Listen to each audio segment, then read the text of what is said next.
She was 22 and completely homeless, not the kind of homeless people imagine, not sleeping under bridges, not begging on sidewalks. Her homelessness was quieter than that: a backpack, 2 hoodies, a cracked phone charger wrapped in tape, and a silver keychain that used to belong to her grandfather. That was everything she owned. 3 weeks earlier, Lena Carter had been sleeping in the back room of a diner where she worked night shifts washing dishes.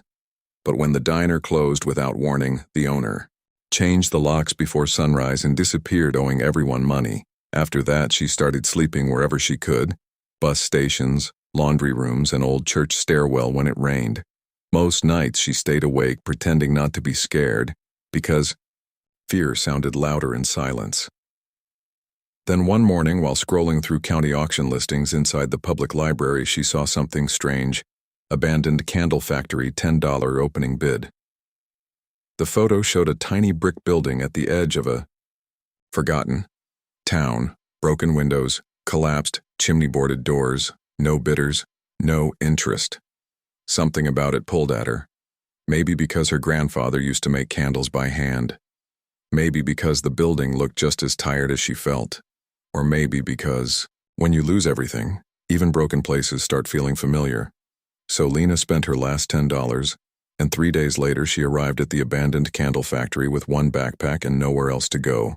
But what she didn't know was, behind the old furnace wall, someone had hidden something that had been waiting decades to be found, and the deeper Lena searched, the stranger the factory became.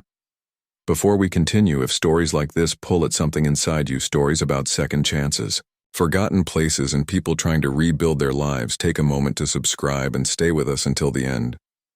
Because this story isn't really about money. It's about what survives after people give up on you. Lena's grandfather smelled like cedar wood and melted wax. That was the first thing she remembered about him. Walter Carter lived in a narrow house beside the railroad tracks in Ash Grove, Ohio. Every winter he made candles in the tiny workshop behind his home. Not fancy candles. Simple ones: vanilla pine honey. He sold them at flea markets and church fairs. As a child, Lena used to sit beside him on an upside-down milk crate while snow tapped against the workshop windows. Watch the wax, he would tell her softly. People think candles are about fire. They're not. They're about patience. She never forgot that Walter had large hands roughened by years of factory work. During the day, he repaired industrial boilers at an old textile mill. At night, he poured candles in silence while old jazz music crackled through a dusty radio. Lena loved those nights: the smell of warm wax, the glow of amber light, the careful rhythm of his movements. He taught her how to trim wicks, how to test heat with the back of her hand, how air bubbles ruined a candle. If you rush the cooling process, everything breaks. When people rush, he used to say. But life rushed anyway. When Lena was 13, her grandmother died after a long illness. After that, Walter changed, not all at once, just little things. The radio stopped playing. The workshop stayed dark longer. He forgot recipes he'd known for years. Still, every birthday he gave Lena 1 handmade candle, always wrapped in brown paper, always tied with twine, and always with the same words written underneath: for when life gets dark. Lena's mother worked double shifts at a nursing home. Her father disappeared before she turned 6. No dramatic goodbye, no explanation. One day he was there. The next day his closet was empty. After that, survival became routine: electric bills stacked on the counter, water heaters breaking in winter, dinner sometimes being crackers and canned soup. But her grandfather stayed steady through all of it, even when arthritis twisted his fingers. Even when walking hurt, he still made candles. Slowly, carefully. Like it mattered. And maybe it did, because those candles paid for Lena's school shoes some years, sometimes groceries, sometimes medicine.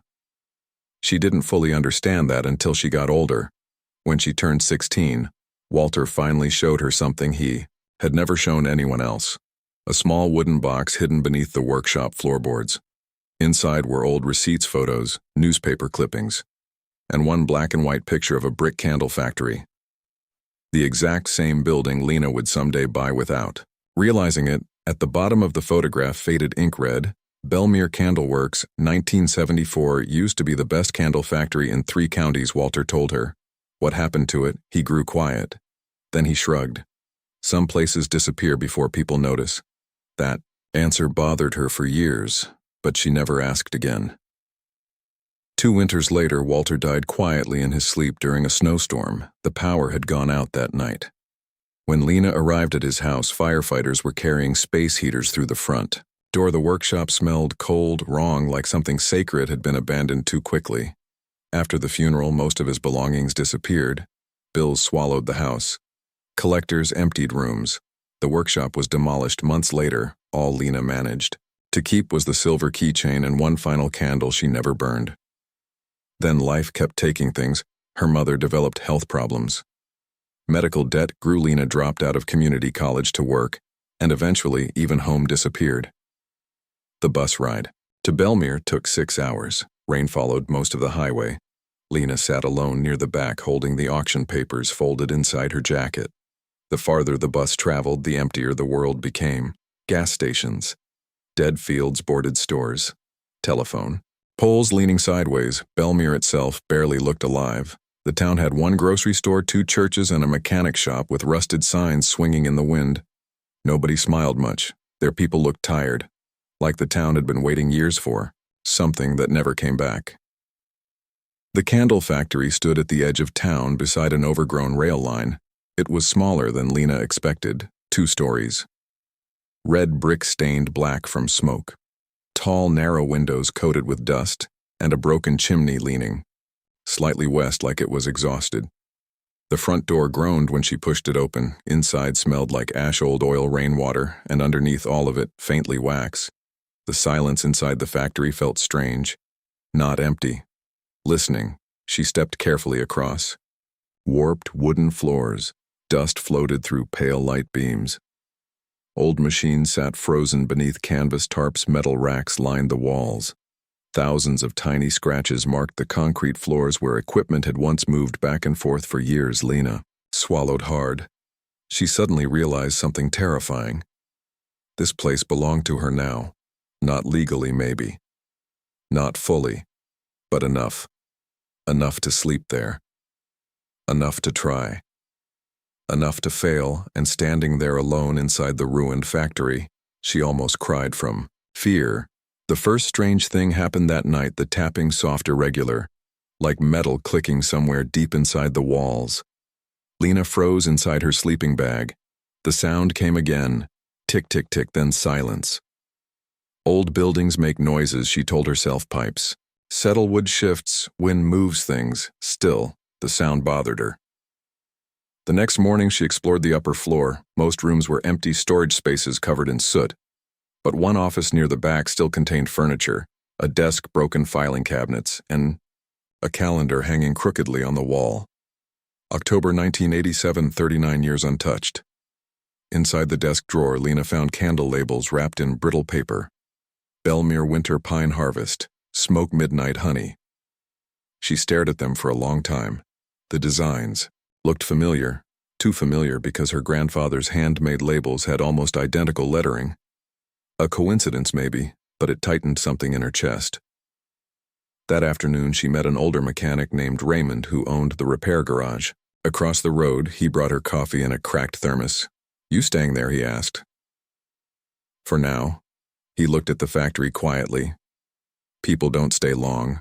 Why? Raymond hesitated, then shrugged. "Bad memories mostly." That answer only created more questions. Over the next week, Lena cleaned non-stop. She swept broken glass-covered holes with plywood, collected rainwater in buckets. At night, exhaustion helped her sleep. But strange details kept surfacing. One room near the furnace stayed warmer than the rest of the building, even when temperatures dropped. The brick wall behind the furnace had darker soot patterns than surrounding walls, and every few nights, the ticking sound returned, sometimes louder, sometimes almost rhythmic. One evening during heavy rain, Lena noticed water dripping through part of the furnace room ceiling. As she moved, buckets underneath her flashlight swept across the back wall. For half a second she saw it, a thin vertical line in the brick, too straight, too clean, like part of the wall had been sealed differently.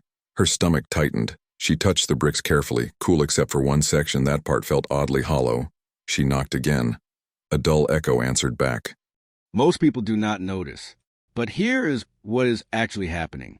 Behavioral scientists have observed that when cats feel stressed, disconnected, or unwell, they reduce subtle social behaviors first, not the obvious ones, the quiet ones. Think about that for a second. The smallest signals disappear first, which means if you stop seeing them, something may be wrong. This is where your awareness matters most. Stay present. Pay attention, because those quiet moments are where the bond lives. Do not ignore it. So when your cat comes up to you, pauses, and just sits there, do you actually know what that means? Now you do. It is not random. It is not meaningless. It is not just a habit. That is your cat observing you, understanding you, choosing you. That is not a small moment. That is connection. That is trust. And that quiet behavior, it was never small to them. And it should not be small to you either.